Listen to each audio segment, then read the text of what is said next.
A'udhu billahi minash shaitanir rajim. Bismillahir rahmanir rahim. Assalamu alaikum. Je cherche la protection de Dieu contre le Satan, le lapidé, de par le nom de Dieu tout clément et tout plein de miséricorde, que la paix soit sur vous.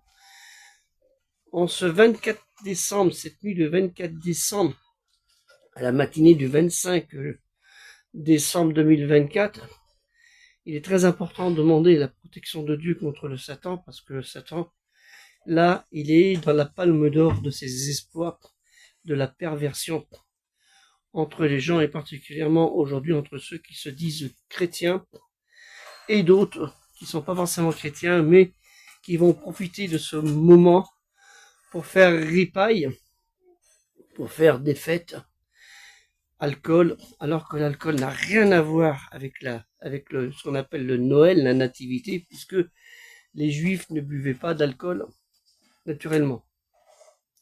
Et pire encore, n'allez pas, comme certains vont le faire, n'allez pas dans les boîtes de nuit. Les boîtes de nuit ou les restaurants ou autres. La nativité, c'est bien autre chose. C'est le miracle de la naissance de Jésus, Issa ibn Myriam, que je vous ai cité dernièrement dans la dernière vidéo, que je remercie tous ceux qui la regardent. Et je remercie tous ceux qui regardent celle-ci et que je vous demande de partager, surtout pour nos jeunes qui de confession musulmane, qui vont sans doute faire ce qu'on appelle des bidas, des innovations, en allant, et même des choses dangereuses, ce jour en cette nuit de la nativité, du miracle de la naissance de Jésus, fils de Marie, Issa ibn Myriam.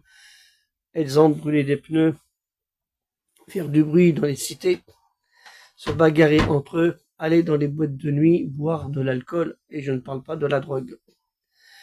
Donc ce jour de la nativité, il faut bien la préparer pour vous les chrétiens, en pensant au miracle de la naissance de Jésus, fils de Marie naturellement, et pour vous les musulmans en pensant la même chose, ni plus ni moins. Et les petits cadeaux, vous les gardez pour le mois de février si vous voulez.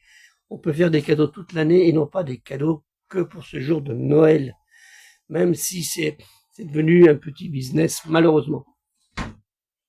Le meilleur cadeau que vous pouvez offrir à vos populations, à vos familles, c'est de leur faire rappeler le souvenir du miracle de Dieu d'Allah Ta'ala envers un prophète qui a été un annonciateur, puisque le Injil veut dire la bonne nouvelle. Pensez-y sincèrement. Que la paix soit sur vous, assalamu alaikum, et aidez le projet culturel musulman universel, et surtout, n'allez pas brûler les églises cette nuit-là.